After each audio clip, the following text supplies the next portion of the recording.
Investigations have been going on for the last few weeks into the U of I's admissions process after politically connected students were accepted even though they may not have been the most qualified. Victoria, Thomason has said from the start the child's death was an accident, but a judge ruled today he will stand trial for murder.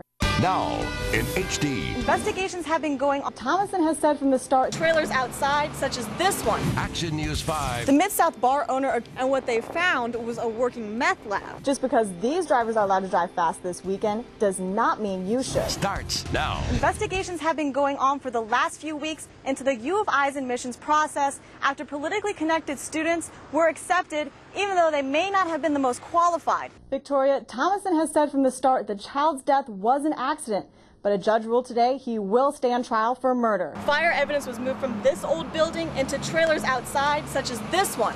And the source says over the summer in 110, 115 degree weather, with no climate control in these trailers, that can tamper with the evidence. The Mid-South bar owner accused of robbing a bank, then creating a standoff with police, is back in jail tonight. After receiving a tip, authorities came to search this house, and what they found was a working meth lab, the 5th one in Fayette County this year. Just because these drivers are allowed to drive fast this weekend does not mean you should. 16 days after the deadline for the budget, lawmakers and Governor Pat Quinn have agreed on a budget at last. Given what we faced yesterday, people not getting their paychecks, closure of service providers, and a really growing despair among the citizens of Illinois, yesterday's action was the thing that had to be done. The budget gives Governor Quinn free rein on how to spend the state's $3.5 billion in short note loans. This means no taxes for the public. People are hurting. It's almost a worse decision to take money out of people's pockets at a time when they can't afford to make their car payments and their mortgage payments. The options were few. Now that a state budget has passed, human service organizations like Camp New Hope in Mattoon are a little less concerned. I'd just say I'm slightly more hopeful because of this development, but that's all, only slightly more hopeful. It's Christmas week here at Camp New Hope, and people at the camp are hoping for a gift under their tree from the state. In the following days, Governor Quinn will have to decide how much of the $3.5 billion will go to human service programs. I don't envy the governor because he has to take $1.2 billion and decide between programs that are billions more than that. So he has to make cuts of at least $2 to $3 billion, even with this. While officials at Camp New Hope are slightly more hopeful, there is still some doubt the state will rescue them. If the state of Illinois passed a law saying that it would buy me lunch tomorrow, I would make a peanut butter jelly sandwich in the morning and bring it to work with me. I mean, it's that bad. Class is back in session at the Memphis Catholic High School. Tests and homework are keeping students busy this fall, but what's keeping school leaders busy is outside of the classroom, just around the corner.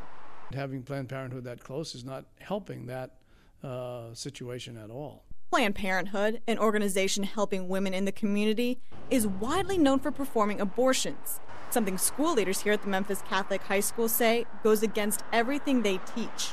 You want to be able to make sure that they receive what we understand to be the way of a good Christian approach to life. And why is the Memphis Catholic High School so upset? It's only 0.3 of a mile from this spot where Planned Parenthood wants to open its doors in a few months. Now the women's organization says it's just looking for a convenient location for patients. I am just trying to provide a service to women in Memphis who need that service. And the service I'm trying to provide is the prevention of unplanned pregnancies. While he says he's trying to help women, the high school's disapproving comments about the new facility being too close frustrates him.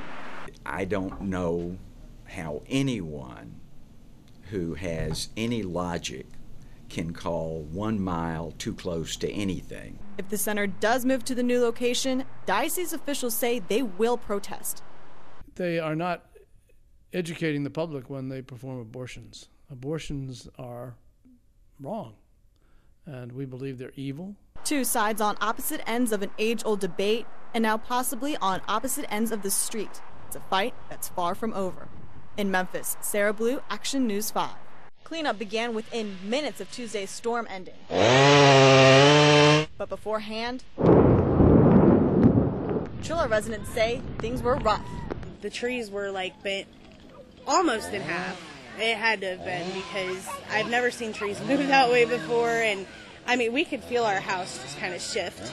And everybody else in the house was kind of scared, just going from window to window, looking to see what's falling and what's happening. So, one tree on South Church Street in the town was completely uprooted. Neighbors tried contacting the house's resident, but weren't able to reach him. But the desire to help did reach another neighbor. They had the big wind come along and just kind of demolished the tree, and did a lot in the backyard too. And that was the best tree I had. It was a flower tree, and now it's gone. Damage wasn't just centered in Trilla. Trees were down in Charleston, Mattoon as well. Volunteer storm spotters in Coles County also reported the beginning signs of tornadoes. A lot of their reports are used by Lincoln actually to issue other warnings or other information to the public. So they're pretty much the eyes for the National Weather Service whenever a warning goes out. Watson says 4 reports were submitted about funnel clouds by storm spotters. These turned out not to be actual funnel clouds because he says they weren't rotating. While Tuesday's storms brought down trees, it brought the Trilla community together as well. They're great people here in Trilla. Great people. They help each other. When somebody needs something, they come and they help you, and it's wonderful.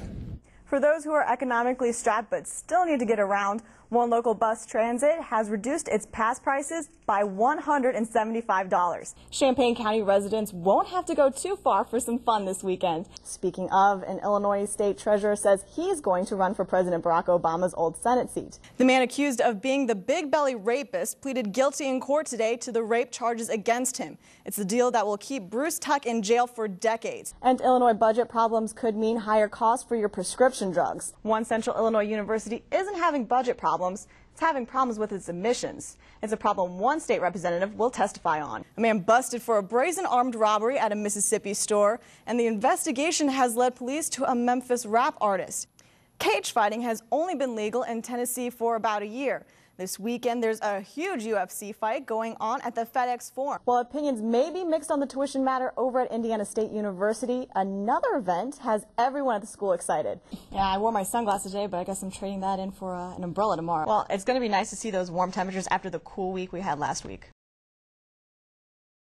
Fire evidence was moved from this old building into trailers outside, such as this one. And the source says over the summer in 110, 115 degree weather, with no climate control in these trailers, that can tamper with the evidence. The Mid-South bar owner accused of robbing a bank, then creating a standoff with police, is back in jail tonight. After receiving a tip, authorities came to search this house, and what they found was a working meth lab, the 5th one in Fayette County this year. Just because these drivers are allowed to drive fast this weekend does not mean you should.